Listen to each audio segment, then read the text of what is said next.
পঞ্চগড় জেলা বিএনপির পক্ষ থেকে জনাব জহিরুল হক কাচ্চু, জনাব জহিরুল হক কাচ্চু আহ্বায়ক জেলা বিএনপি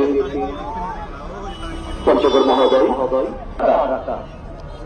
যথারীতি সাবেক মেয়র পঞ্চগড় পৌরসভা, যিনি পঞ্চগড় পৌরসভাকে দারুণভাবে সাজিয়েছিলেন, এবং প্রিয় সহসভাপতি শহীদুল ইসলাম, আমরা সদস্য সচিব জেলা বিএনপি পঞ্চগড় জনাব ফরহাদ হোসেন আজাদ মহোদয় সহ অগণিত শুভাকাঙ্ক্ষী ভক্ত শ্রোতা দর্শক মন্ডলী তারা এসেছেন পঞ্চগড় থেকে। আমরা সকলের প্রতি কৃতজ্ঞতা ব্যক্ত করছি।